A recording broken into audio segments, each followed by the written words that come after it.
नमस्कार, आप देख रहे हैं साइकोलॉजी शिक्षा हिंदी यूट्यूब चैनल। मैं हूं अवधेश, स्वागत करता हूं आपका। मोस्ट इंपॉर्टेंट क्वेश्चन सीरीज को आगे बढ़ाते हुए अब हम लोग अगले प्रश्न पर बात करेंगे।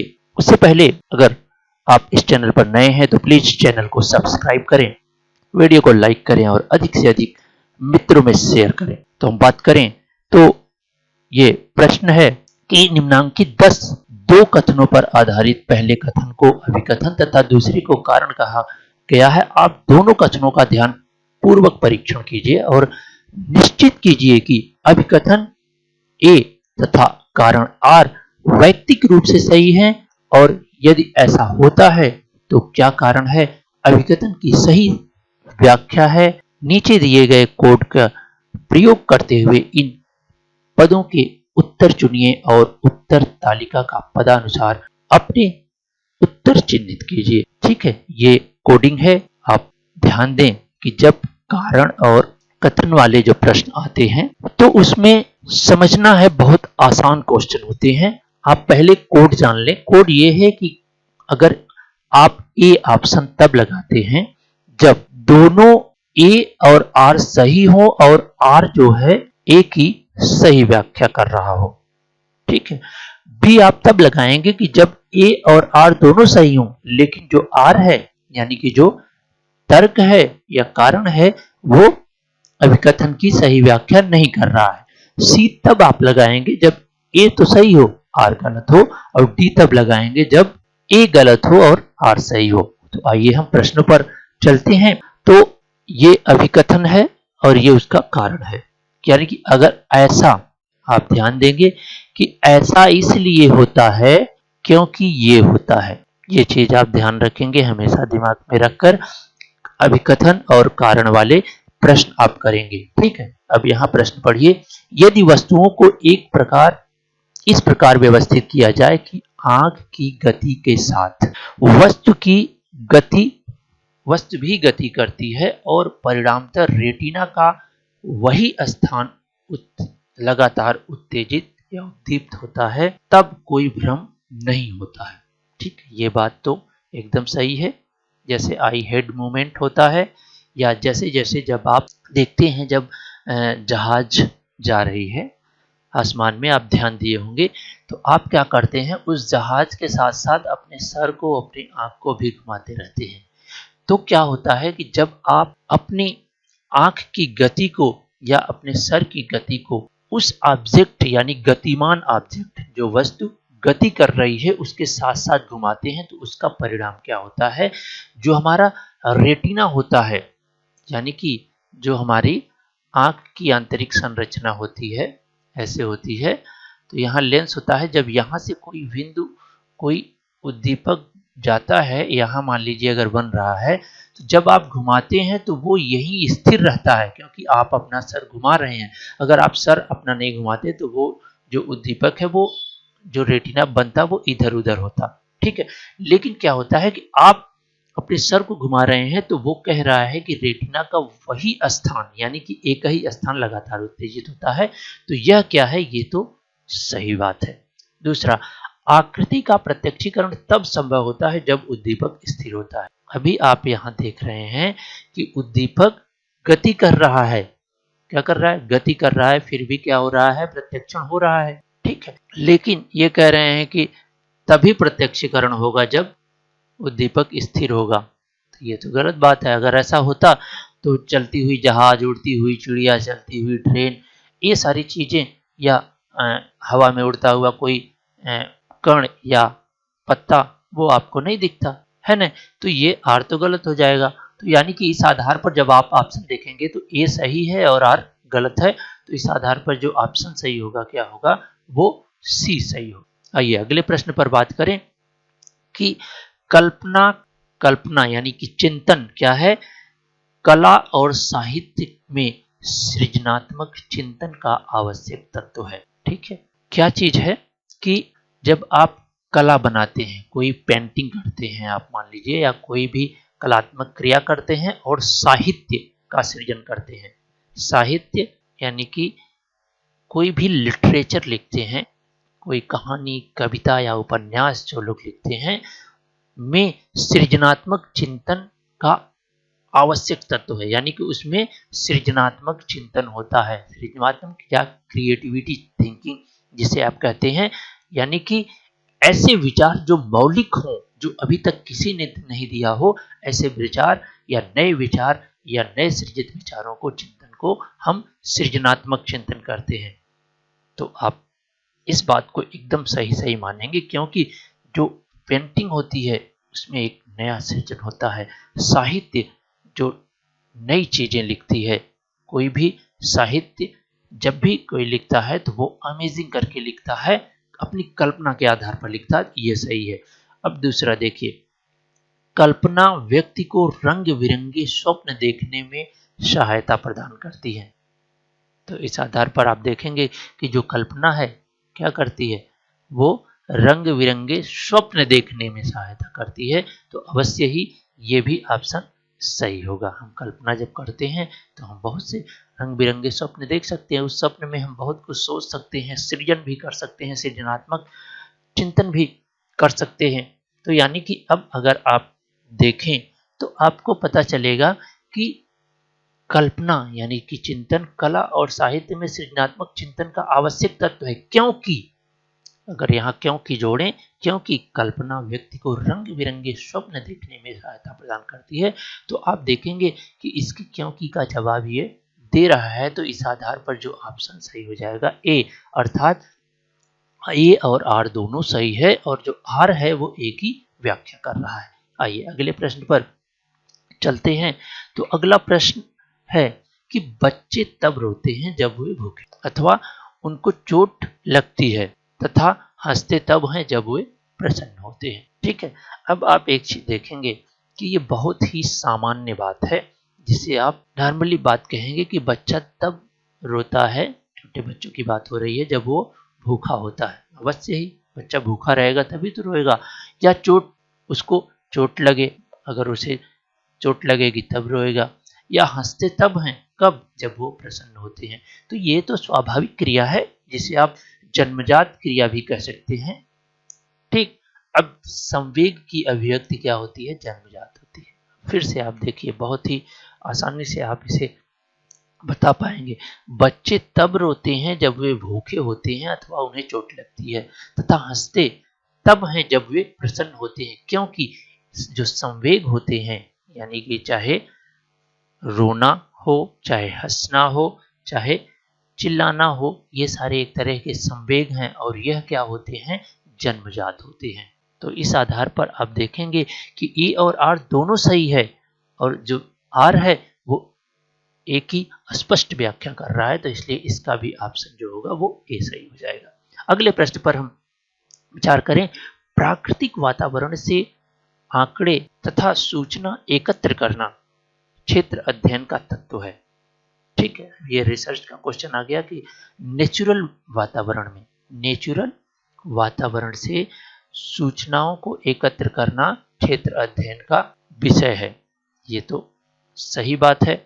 अब दूसरी बात कह रहे हैं कि क्षेत्र अध्ययन विश्वसनीय तथा वैध नहीं होता। ऐसे तो बात नहीं है, क्योंकि क्षेत्र अध्ययन में भी बहुत सारी चीजों को हम नियंत्रित कर पाते हैं और वास्तविक परिस्थिति में हम अध्ययन कर पाते हैं। हाँ, वो अलग बात है कि हम एक्सपेरिमेंटल रिसर्च की तरह चीजों को पूरी तरह से कंट्रोल नहीं कर पाते, फिर भी उसे हम लोग नियंत्रित करके ही अध्ययन करते हैं।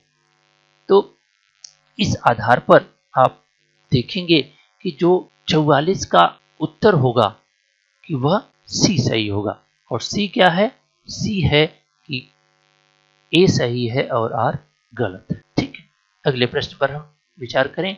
तो शाब्दिक अधिगम में प्रत्याह्वान दौरान मुक्त अधिगम और क्रमिक अधिगम दोनों में स्थानांतरण त्रुटि घटित होती है। ठीक, शाब्दिक अधिगम की बात की जा रही है यहाँ पर, और वहां पर क्या है, मुक्त अधिगम और क्रमिक अधिगम। दो तरह के अधिगम होते हैं, एक को मुक्त अधिगम कहते हैं, फ्री लर्निंग, और एक क्रमिक लर्निंग होती है। ठीक, दोनों में स्थानांतरण त्रुटि घटित होती है, स्थानांतरण त्रुटि घटित होती है। ठीक है, ऐसा तो होता नहीं है। अगली बात करें कि वाचिक अधिगम में त्रुटि करने का मुख्य कारण हस्तक्षेप तथा अवरोध होता है। हाँ, ये तो सही है कि जो भी त्रुटि होती है या तो हस्तक्षेप के कारण होती है, यानी दूसरा अगर जब दूसरी सूचना हमारे मस्तिष्क में उसे अवरोध उत्पन्न करती तब होता है, या हस्तक्षेप करती है। तो यानी जो अधिगम में त्रुटि होती है वो हस्तक्षेप और अवरोध के कारण होती है, लेकिन जो ऊपर वाला ऑप्शन है यानी कि स्थानांतरण त्रुटि होती है यह गलत है। तो इस तरह से जो 45 का ऑप्शन सही होगा वो ऑप्शन सही होगा, और डी ऑप्शन क्या है कि आर सही है और ये गलत है। अगले प्रश्न पर विचार करें। कंप्यूटर में SPSS यानी कि क्या है,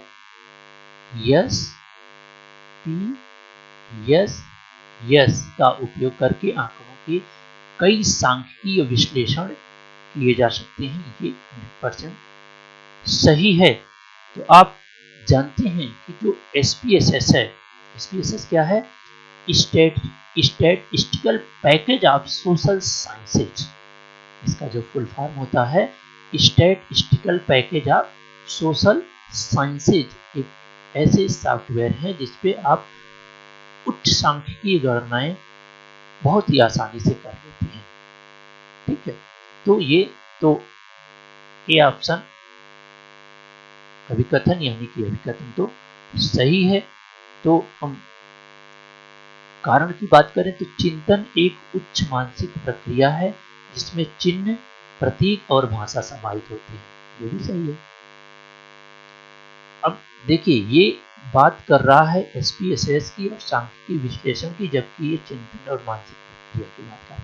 दोनों चीजें क्या है, अलग अलग हैं, क्योंकि ये चिंतन उच्च मानसिक प्रक्रिया ये इसकी बारे में नहीं है या इसकी व्याख्या नहीं कर सकता है। सही तो दोनों है। तो इस आधार पर जब ऑप्शन जो सही होगा वो होगा बी था कि ए और आर दोनों सही है, लेकिन आर ए की व्याख्या नहीं करता है। चलिए अगले प्रश्न पर बात करें। तो विभाजित ध्यान यानी कि आपको एक साथ ही दो तरफ काम करना है। जैसे कि आप देखेंगे जो लोग हवाई जहाज वगैरह चलाते हैं उन लोगों का ध्यान हमेशा बटा रहता है, कई चीज़ों पर ध्यान देना होता है। ठीक, या तो आपको ही अगर दोनों कान में 2 ईयरफोन लगाए जाएं और दोनों में 2 तरह के गाने चलाए जाए तो आपका ध्यान दोनों तरफ बट जाएगा, यानी कि ध्यान विभाजित हो जाएगा। में कठिन कार्य निष्पादन दक्षता घट जाती है। जाहिर सी बात है, जब आपका ध्यान विभाजित हो जाएगा तो आपकी जो दक्षता होगी या काम करने की जो क्षमता होगी उससे और घट जाएगी। अगला पढ़िए, कारण क्या है, सूचना समांतर प्रकरण क्रमिक प्रकरणों की अपेक्षा आसान होता है। ठीक है, नहीं ये तो गलत है। तो इस आधार पर केवल ए सही होगा और ऑप्शन में सही हो जाएगा सी, यानी कि ए सही है और आर गलत है। अगले प्रश्न पर बात करें। बुद्धि लब्धि पूरे जीवन विस्तार में बहुत तेजी से परिवर्तित होती है। ऐसा होता है क्या? नहीं होता है, क्योंकि जो बुद्धि लब्धि बढ़ती है वो ज्यादातर किशोरावस्था तक ही बढ़ती है, उसके बाद बुद्धि लब्धि बहुत तेजी से नहीं बढ़ती है। तो ये पूरी तरह से गलत हो जाता है। जीवन प्रत्याशा मुख्यतः वंशानुगत कारकों और जीवन गुणों पर निर्भर करती है। चलिए ये भी ठीक है, ये कि जीवन प्रत्याशा 2 कारकों पर निर्भर करती है, वंशानुक्रम और जीवन के गुण पर निर्भर करती है। तो इसलिए आर सही हो जाएगा।